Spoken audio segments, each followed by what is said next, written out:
Hey friends, Christy here with Little Roots Ranch, and believe it or not, sorry my voice, believe it or not, it's actually time to start thinking about fall. Now, I know that, Christy, you're rushing the summer. Yes and no. I want to enjoy summer as well if it ever shows up, right? But anyways, as far as your garden goes, the thing is that time goes by really fast. And I think that one of the biggest disadvantages to new gardeners when they're wanting to have either a fall or a winter garden, both of which mean harvested in the fall or harvested in the winter, is that they start too late. And winter harvest will have its own video, and I'm sure I'll do a few on fall. But I wanted to put a little tickler out there to make sure that you are thinking about your fall garden. Because if you think about some of the brassicas, which is what we're going to cover today, but some of the brassicas, a lot of times it'll be like, say, 60 days to maturity. And we all know cabbage, especially purple cabbage, is an absolute lie. I feel like the DTM is never accurate. Maybe it's just me, but I always find that purple cabbage, when it's actually ready, is always like 30 days later than the DTM listed on the seed catalog. But that's here nor there. So I wanted to show you kind of my setup and how I get things started. So this is it. This is my really high-tech contraption, and it consists of 2 cinder blocks and a large piece of glass that I was able to rescue from a home remodel. And then underneath is actually where all the magic happens. Now, you might be thinking, Christy, you have a huge greenhouse. Why aren't you growing in there? And the answer is, it gets way too hot. And with brassicas especially, I don't want to have the extreme temperature swings. I would love if the greenhouse was automated, but it's not. And so if I'm out here and not paying attention, or I'm running an errand and the sun magically comes out, then I have to rush out there to open it. But by then it's already over 100 degrees. Whereas here, the glass, it does provide some warmth, but as you can see, all underneath the front and the back and basically the sides is completely open, which means that the plants are more acclimated to the temperatures that are outside, which is where they'll live. So I'll show you, I'll pull out contestant number 1. And so this is cauliflower, amazing cauliflower. Exactly. This one doesn't have anything coming out, but I do the soil blocks. I'll bring it closer. You can see there, they look like brownies. But these are the soil blocks. And so I just started these just a couple days ago. I'll pull out the next one. So this is how I start all of my brassicas. I've also been known to take like a large, I don't know, probably like about the size of my hands could square off, and put a bunch of soil compost in there and then start them in there and then pull them out.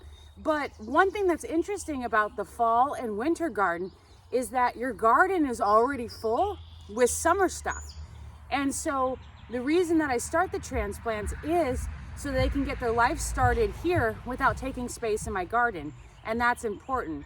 Now, if you start them in your garden, if you have the space, you will always have healthier plants. That's just the way it goes.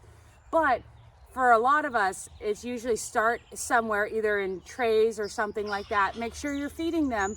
If there isn't, these soil blocks have a little bit of blood meal in them to provide nitrogen, but you want to make sure that you're giving them something. But here, what are these? These are my purple cabbage. It's like, or no, these are the Charmant cabbage. These are green cabbage. They're a big cabbage. I'm really excited. They're ideal for, what's it called? Sauerkraut and stuff like that. And I just love cabbage. But as you can see, they've just started peeking through. Kind of see at least. Just cotyledon stage. And so that's that. So far I've got the cauliflower, and each, for me and my soil blocks, each tray holds 40. It's 4 rows of 10. So I've got my cauliflower, my cabbage. And then in here, I've got a little brick and some wood, like angled to hold it up.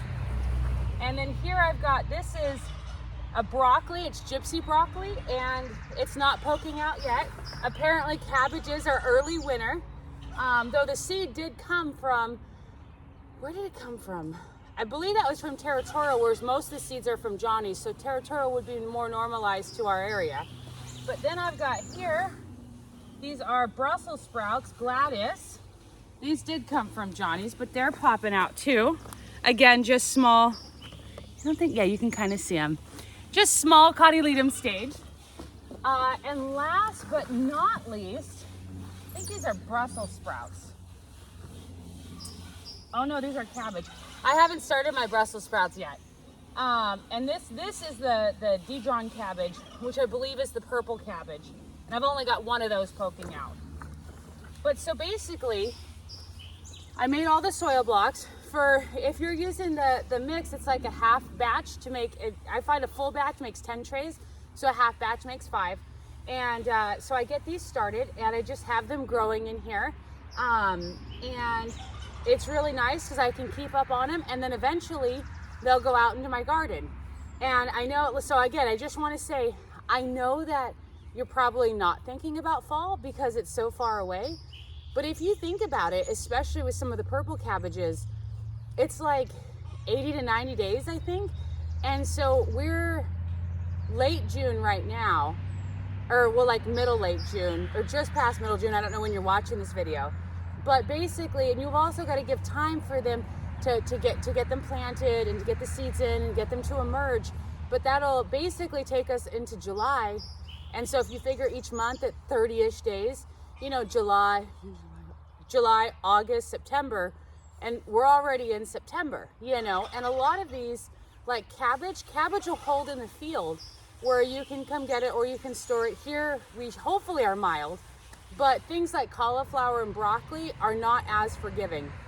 So you won't be able to hold that in the field because they will just flower. That's what they are, is the pre-emerged like flower buds, but they're so delicious. But anyways, so if you have, I'll do more videos on fall planting and stuff because there's carrots and all that stuff, and then we'll roll in through our overwintering thing just to give a little teaser of winter gardening. If you didn't know, the goal of winter harvest or overwintering things is that you want to get the plant large enough before the frost hits, but to where it's not too small but not too big. And then that way, right when we cross over, this is for overwintering, but right when we cross over and the days start getting longer feels irrelevant in the early months of the year. But and the temperatures start to warm up a little bit, hopefully next year's normal, then they can go right into producing a crop, and then you can enjoy it right away. If the plant's too small, it's gonna struggle a little bit more getting through, especially we don't know what kind of winter we're having. And if it's too large, then it just struggles. So you wanna get it to the right height, which honestly is trial and error. I can tell you when I do that, but some years it still messes me up, like last year in our freeze. But yeah, gardening though, you know what? All parts of the plant are edible. You can cut up those leaves or pull off the leaves and make a stir fry with them. There's so many options. But anyways, thank you for watching. Don't forget to get your fall brassicas started, and happy gardening. Thank you. Bye.